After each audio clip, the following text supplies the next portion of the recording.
Believe. Become. Be great.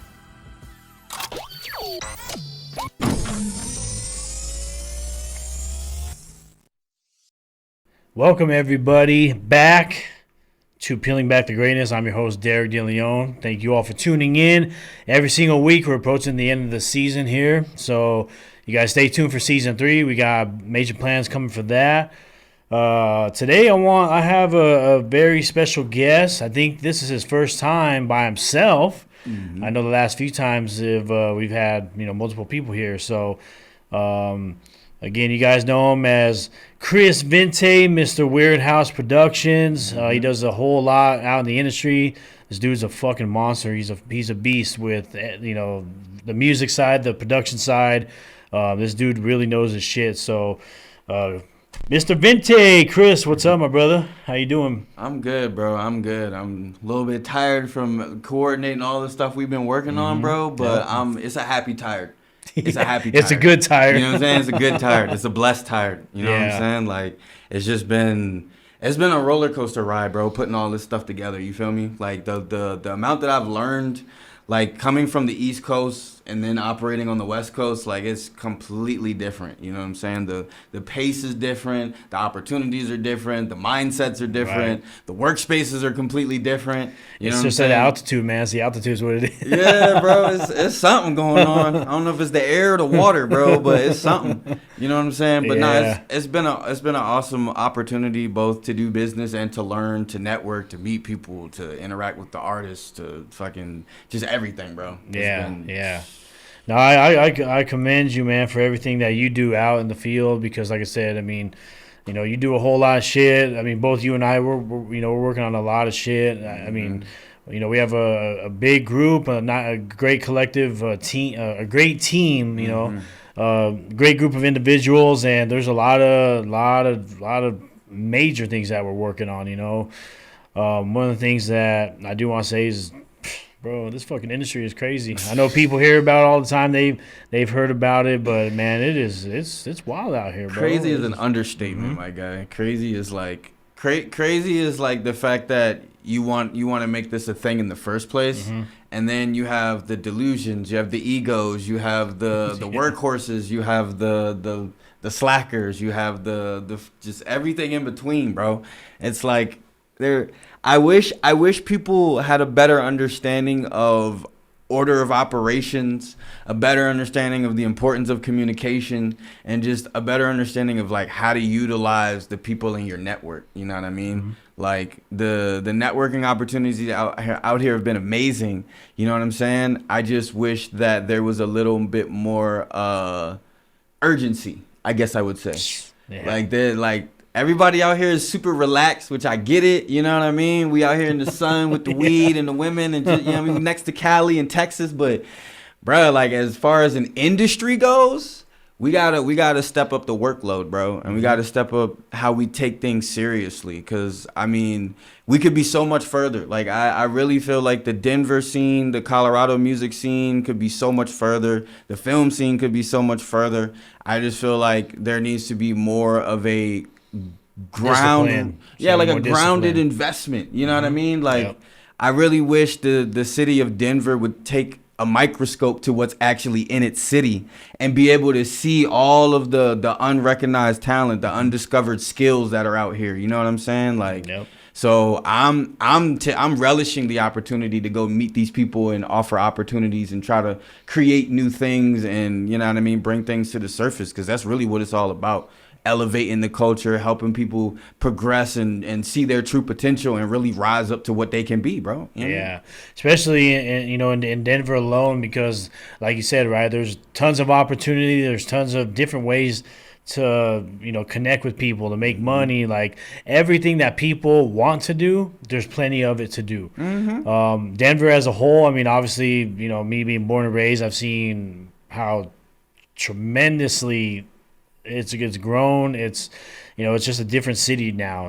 There's a lot of primarily a lot of the people that I know that I meet, obviously they want to be in hip hop, they want to be rappers, and I did talk about this on my podcast a few weeks ago that a lot of people, they want to bypass the hard work. They don't actually want, like, they want the destination ASAP, but they don't understand the actual work that they need to put in to get to that.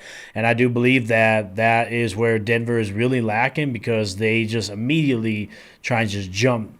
And what happens is they continuously, before they could even reach the damn destination, they just continuously are trying to get there. So what happens is they're jumping, and they're like jogging in place. They're not getting anywhere because, again, nobody wants to put in the work. Like you said, sense of urgency. Denver does not have a sense of urgency, and I know that. This alone, the clothing brand, I've been at it for 4 years because, again, I support small businesses. And what I do is I'll go to these small businesses. Okay, give you a try. Nobody can really meet the demand. What I've come to fruition and come to the reality is that a lot of people, they just want to make the money. They don't actually do it as a career, as a passion, right? A lot of people that I meet, and they do it as cash grab, just to make cash grab. And that's not specifically just that, but that goes with everything. And again, you and I, we know, man, we've talked to a lot of fucking people out there, and there is too many people that just want to cash grab shit.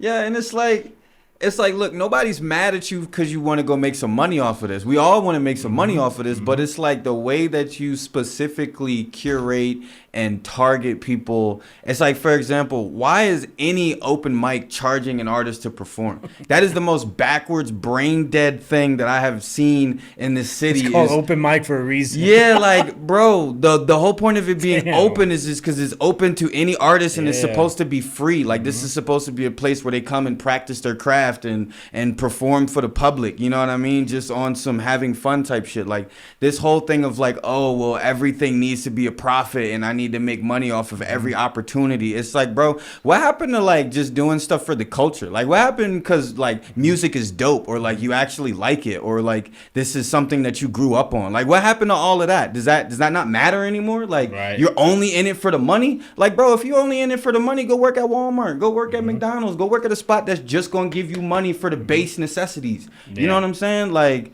if you, because the thing is, you have artists out here, you have bands out here that are genuinely invested in their craft, that genuinely want to build a career and genuinely want to be seen by the world. And for you to take that opportunity as a venue or a promoter and just kind of squander that, like, not only are you spitting in the artist's face, bro, but you kind of spitting in the face of your own business, because the public sees that, they don't really like it. The artist sees that, they don't really like it, and they tell other artists, and then you wonder why your venue's never packed out.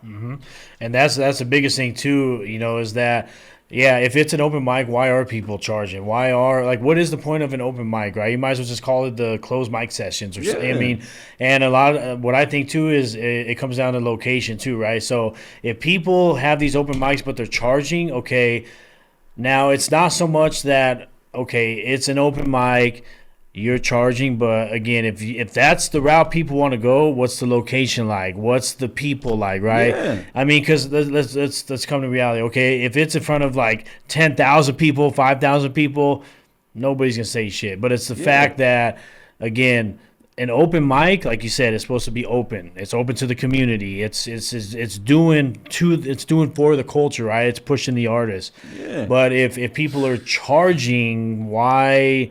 You know, and I know what people do too is what they'll do is they'll go get nonprofits. They get nonprofits so that way they're not even paying for the building itself. Yeah. But then they actually make the extra money because they're not only not paying for the building, but they go and make money off of the artist. You know, so it's like what are they really doing with the money that they're making? Just investing back into themselves. And the thing is, it's like, as an artist, what are you offering me besides a stage that I'm paying $15, $20 to perform for? You don't even have a crowd.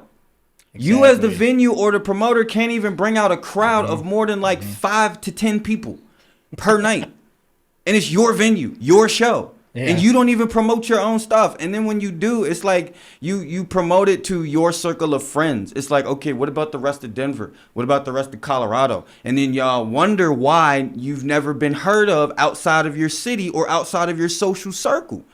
That's why, bro. Stop making everything a cash grab. Like, be honest with the fact that, like, these artists are coming to perform, to be seen, to be heard. So it's like, if you're gonna do this as like a regular thing, then you need to be out there bringing the crowd in. Mm-hmm. You need to be out there really promoting. And a post on Instagram is not enough.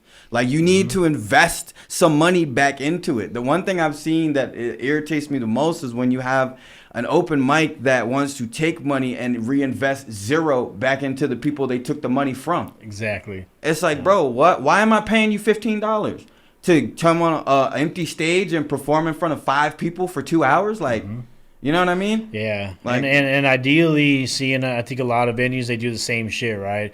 Okay, you charge at the door. So I know I've had a few instances where people will not only charge at the door, but it's like, oh, we got food, we got drinks, right? Mm-hmm. Now, my biggest thing is, how can we be more innovative? How can we not be the same as everybody else, right?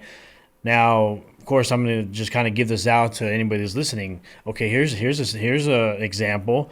How about the money that you make at the door? How about you go reinvest that into catering, into, hey, if you come to this show, you're going to get a free drink. You come to this show, hey, we got free catering. I mean, just something to entice people to show up to an open mic or to show up to the event, to show up to the show.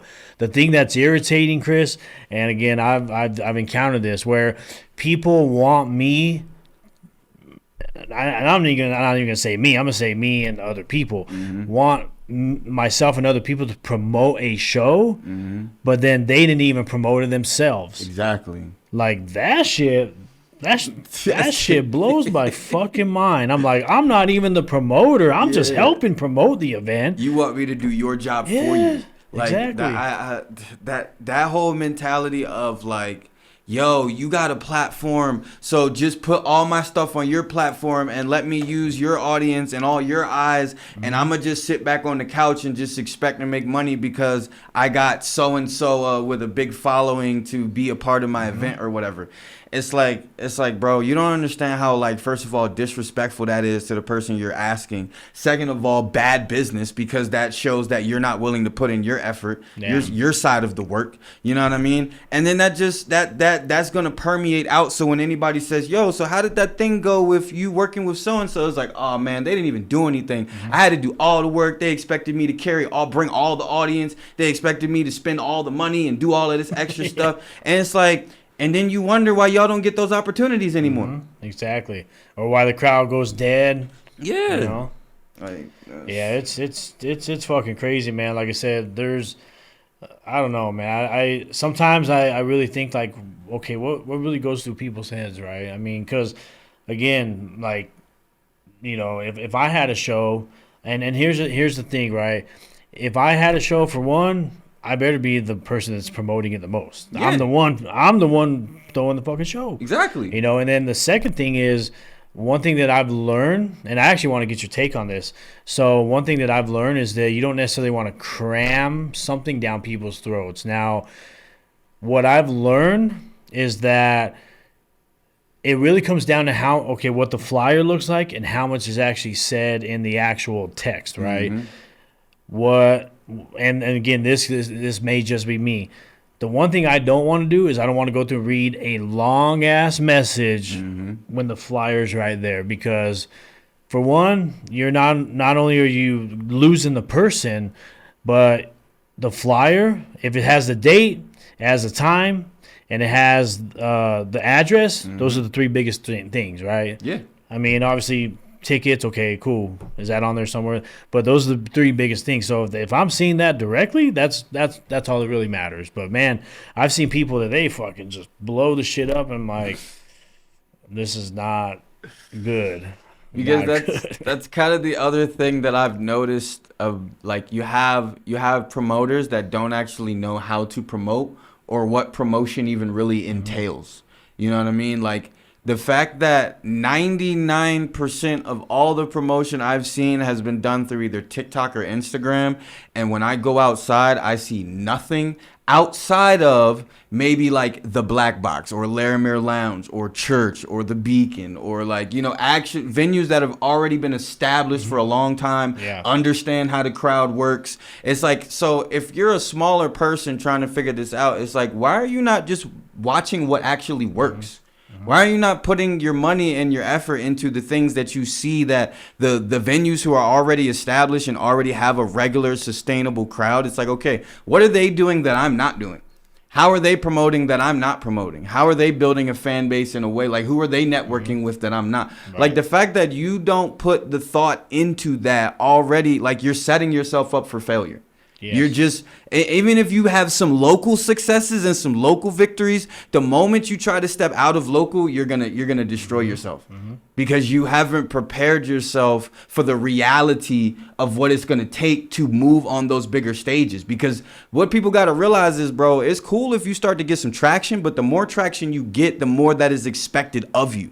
You know what I mean? The more people are going to be like, all right, well, you big now, so you should be able to not only do all the stuff you were doing, but now also do all this other stuff that we want. Because now you're in the position that we want to be in, so you should have all that leverage and be able to do all this stuff. And it's like, if you're basically building a glass house, bro, when people start to throw stones, you're going to be real mad when it shatters, bro. Yeah. You know what I mean? Because you didn't put any foundation on it. Everything was just, oh, I'll just blow it up on Instagram. I'll just fucking do some cash grab shit. I'll just fucking figure out the local scene and just manipulate that real quick. And then, you know what I mean? Once I make me a few $1,000s or whatever, now I want to go talk to the real people. And the real people are like, all right, cool. But you don't have anything, like, you don't have anything for us. Right. You have nothing. Yeah. Like, you just finessed your local squad. You got up here with a couple dollars, and then we see that you don't have anything. Yeah. So it's like, you did all of that for what? Yeah.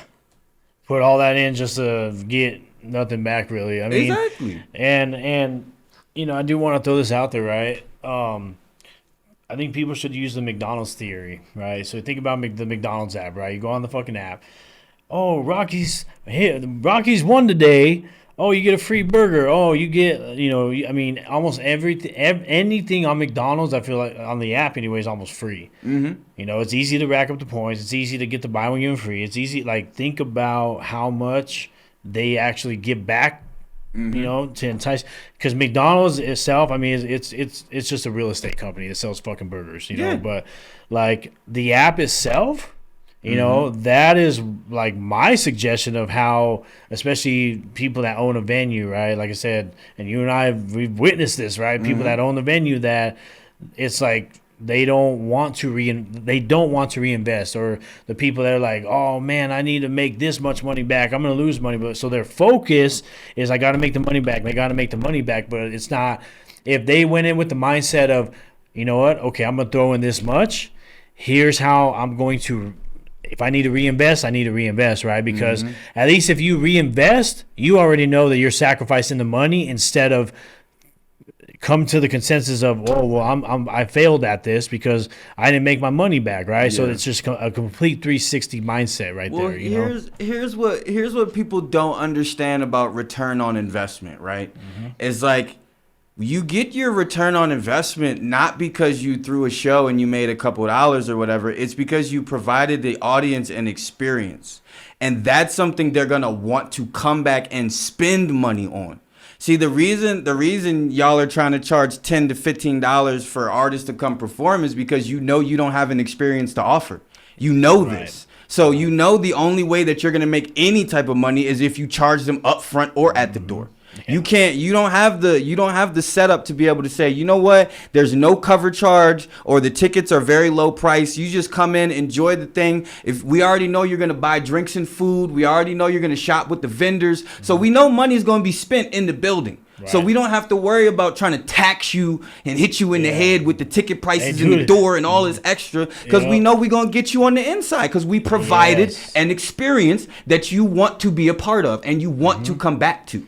Yep. Why do you think Vegas is so fucking rich? Exactly. Yeah, we're gonna give you free hotel rooms. We're gonna, discount of this, discount of that. It's the user because they experience. fucking make the money. You make it convenient for the people that you want to come to your thing. That's why the McDonald's app is so easy to use, because they want everybody to use it. Free shit. Well, you want everybody to use it, so you're gonna make it something that's easy for everybody to use. Yep. And then they're like, "Well, I'll just go to McDonald's because it's easy." Yeah, or I get a free burger. Yeah, I'm gonna like- get a fry on top of it. Maybe So a not drink, not only you is know? it easy, but I get free stuff when I go Yeah. there on top of what I was already gonna get. Yep. So it's like, just imagine if you took that concept and you put that at a show, or you put that at an event, or you put that at a fundraiser, or you put that at, Buy a ticket, get a free drink. you know what I'm saying? Free show if if you buy a drink, or it's a free show as long as you buy a drink, or Yeah. I mean some like you said, some sort of user experience to really entice people, because again, I don't like the charging at the door. I mean, obviously, for the major shows, and I'm gonna go ahead and say this, shout out to Stevie Stone, because we're getting ready to go on tour with Stevie Shout Stone out. here for Colorado. But the tickets only gonna be $20. Yeah. Bro, $20. Yeah. $20 for Stevie Stone, Yeah. bro. Like, and he's, to anybody out there that's listening, correct me if I'm wrong, but I think he's the only artist outside of Strange Music that is really consistently making music. Nobody else is really doing that, So I'm like, $20, like people. Oh yeah. Don't be surprised if all shows are sold out, But I mean, again, that's smart thinking, Shout out to Chris for that too, because that was his idea. But for making the tickets only $20, making them affordable, because between the merch, between the drinks, whatever it is, you're like, they're gonna make the fucking money off of it, You know what I'm saying? People want to come out and support and spend, but they're only going to do that if you give them an experience worth being a part of, bro. Like, the amount of times that we've gone to shows and it's just been like a room with a stage. Yeah. And that's it. It's just a room with a stage. There's no decor. There's no atmosphere. There's no, at least like, make it feel dope. like, Make it bro, feel dope. like, I've even been to warehouse parties where it didn't even feel like I was in a warehouse. It just felt like I was in an experience, or in a vibe, or just, you know what I mean? Like, like, that's what you need to do. So, and that's why, like, the thing I don't understand is why there's so much, like, animosity and competition within the scene, when the only way that you can throw an experience like that is to have a large and strong network. But you can't have that if you run around beefing with everybody in fake competition, or you trying to be selfish about everything, or you trying to do cash grab, you doing bad business. It's like, bro, how are you supposed to build a winning network and you starting off with a rocky foundation? You know what I'm saying? Nobody's going to want to work with you the moment that they see that you make everything complicated, or you're too scared to make certain moves, or you only want to do it if you can get a big name or a bunch of money. Like, you're not willing to be creative and think outside of the box on, like, okay, even if I have zero capital, how can I make this happen? Who can I reach out to? Who can I share this vision with that may be able to actually see something and say, okay, you know what? I do have the space you need, or I do have the cameras, or the whatever you need. And yeah, we can write up a contract or work something out and bring this to life. You know what I'm saying? Like, I see you have a vision. I'm willing to take a chance on it. Just don't fuck me in the back end. You know what I mean? Yeah. Like, and that's what a lot, it's like, people give you opportunities and then you screw them over, and it's like, for what? For what, bro? For a couple extra dollars? For a few $100s, bro? You really gonna destroy an opportunity for a few $100s, and then you wonder why it's been however many years and you're still in the same position? That's why, bro. And you do it if you do it. So, like, you know what I mean? Yeah, especially because, and this, again, that's one of the things, from the beginning I said, and, I learned this from, my coach in the financial, oh, shit. My coach in the financial industry, bro, a $1 million earner, he always told me money is a byproduct of the value that you have to offer, bro. And that, I took that shit with me.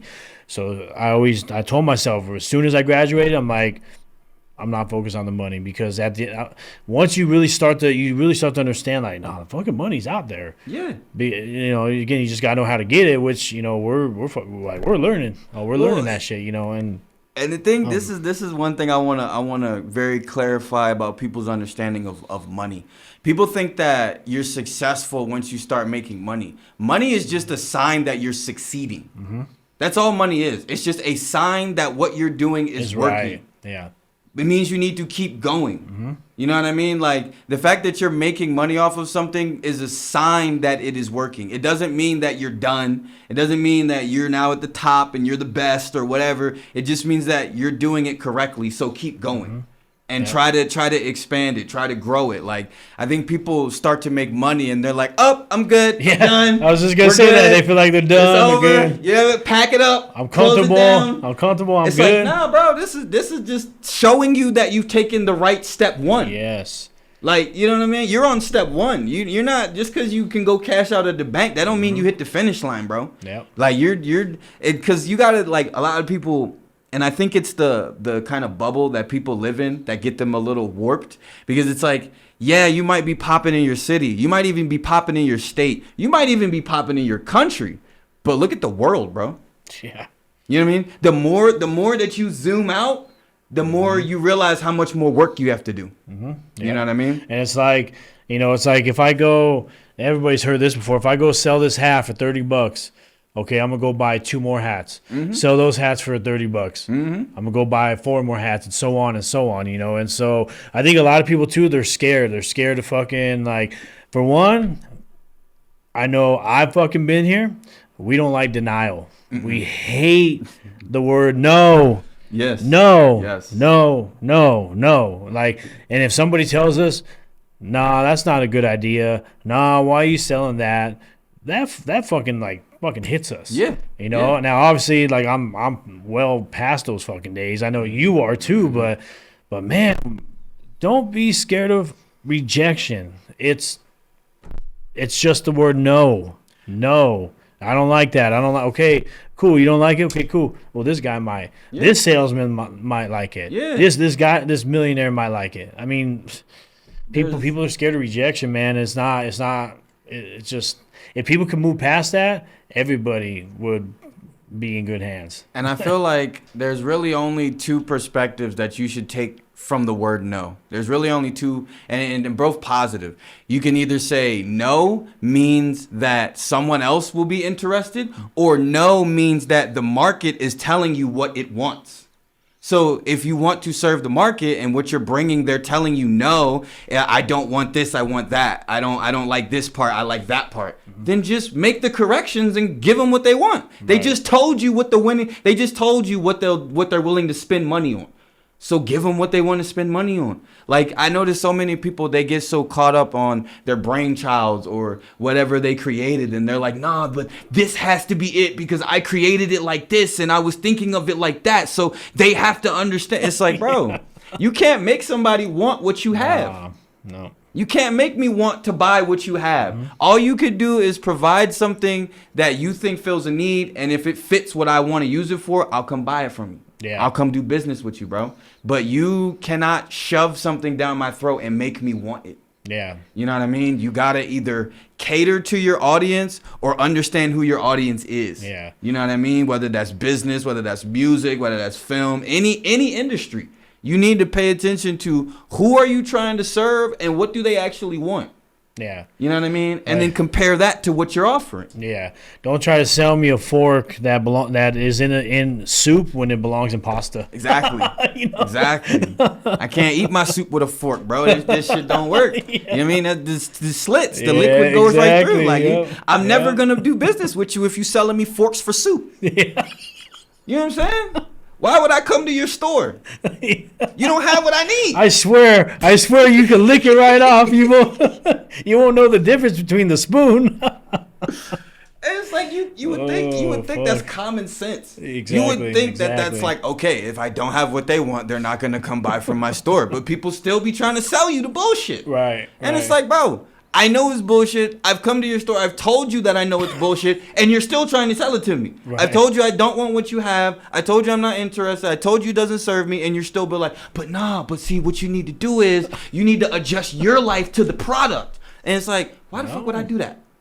Yeah. Why would I adjust my life to the product and then have to pay you for the thing that I already didn't want? Yep. How does that make sense? You find what you need and you give it to me. Yeah. What fits what I'm looking for. That.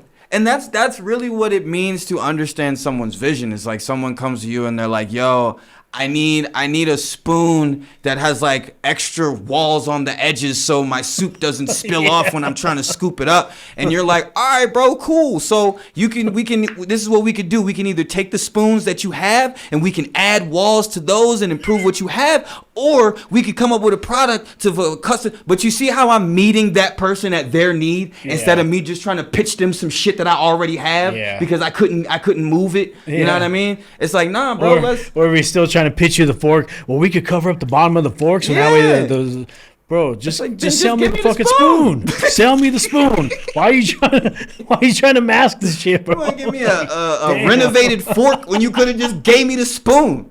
Like, bro, like that's what he meant by don't try to reinvent the wheel, bro. Don't try to turn a fork into a spoon. Just give him the spoon, bro. Yeah. Like it's not hard. Yeah. Like especially if it's working, if the system's working, if the blueprint, whatever it is, if it's working.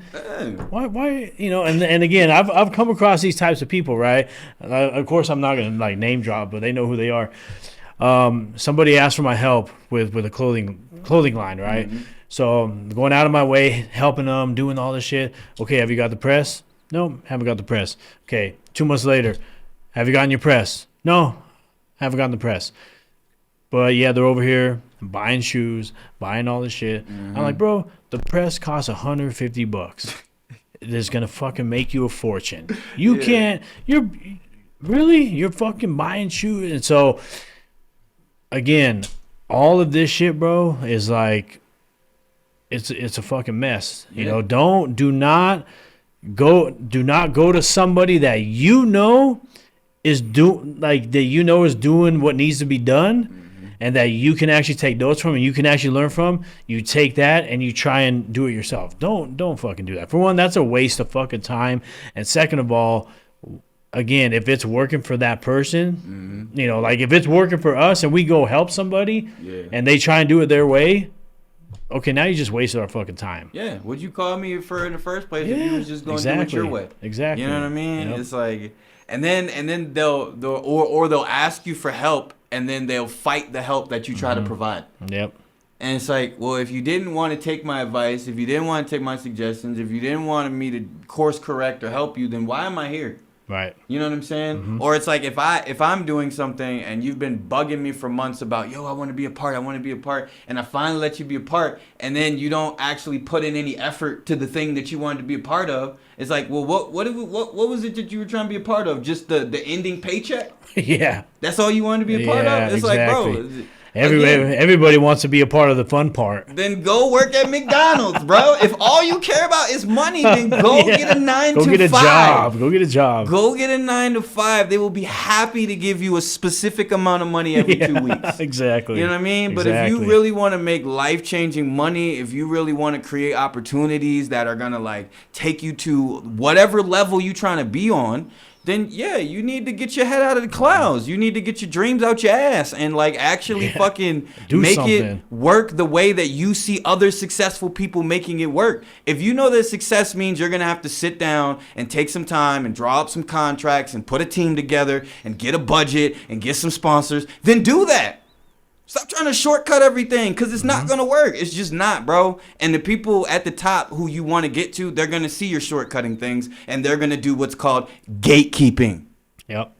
And they're not gonna tell you, they're not going to help. And like, bro, I say this shit all the time, man. This shit ain't fucking easy. Mm-mm. This shit is not. Yes, everybody looks from the outside and they, like, if people really knew what went on behind the scenes, Lord knows it is not for the fucking weak. It is not for the weak. As individuals who on this podcast, as individuals who are favored by industry professionals, we're not blowing smoke up your ass, bro. Like, this is really the expectation. Like, if you're not gonna come 100% legit, 100% professional, 100% on time, if you can't actually communicate, then people are not gonna spend money with you. Forget being cool with you. they're not going to spend money with you, which is the end goal of everybody's obsession with everything, is to make money. Right. So if you are tired of being at the bottom and you tired of feeling like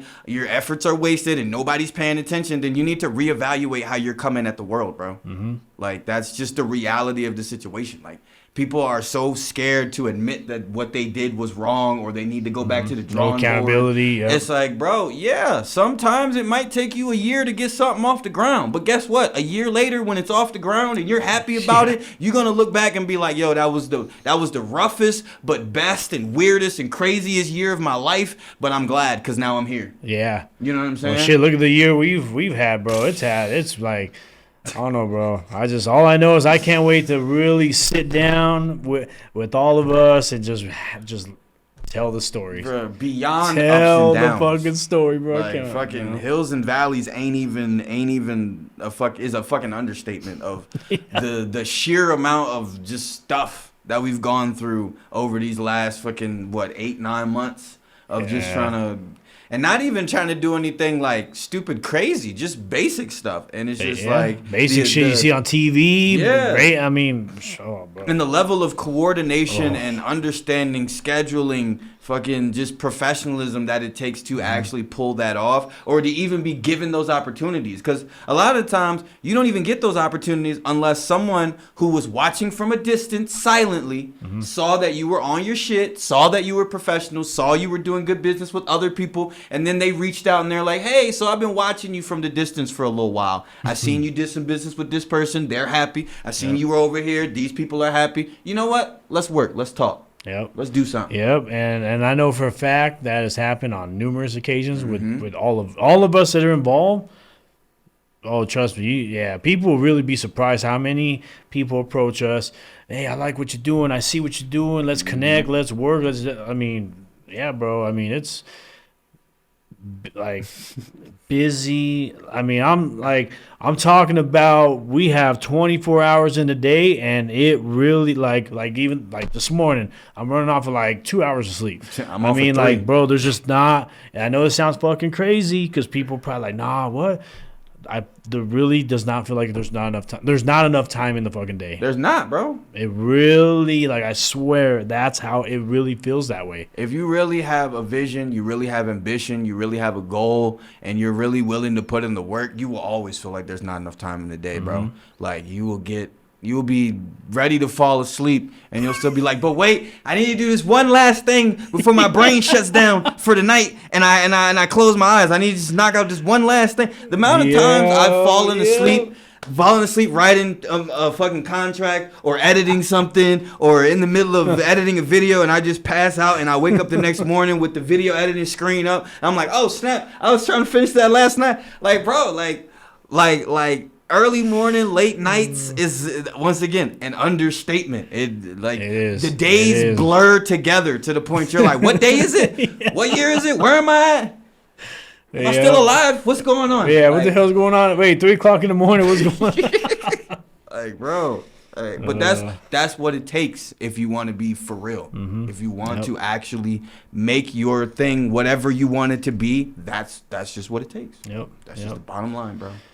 Hell yeah, Chris. Man, I appreciate you coming on. This is a great fucking conversation. Yeah. Hey, we're like I said, we could talk all day about this shit. Easily. There's so many stories. There's so much. If anybody out there, man, you guys want to know anything, you guys want us to talk about anything, let us know. Reach out. Go and give away your socials, man. Yeah, so I have 2 sets of socials. So we have my business social, which is weirdhouse_entertainment. Just regular spelling of weird, regular spelling of house, regular spelling of entertainment. Weirdhouse_entertainment. That's on IG, TikTok, Facebook. And then you can also find my artist side, which is Chris Vinte. And that also is Chris_Vinte_official. So that's where you can find all of my music. I'm getting ready to start working on my debut release, Trippyville project. So you'll be seeing singles coming out soon. You'll be seeing me on local billboards and all things of that nature, bro. So just stay tuned in, stay tapped in, and we gonna do what we do. We're gonna work. You're a dope ass fucking artist too. I wanna say that. You're very fucking lyrical, bro. Like you're underrated. So I want everybody, go check him out for yourself. That's all I gotta say. Just go check them out for yourself, and you'll see exactly what I'm talking about. But appreciate you, brother. We'll definitely bring you on again, everybody. Y'all have a great week. Stay blessed.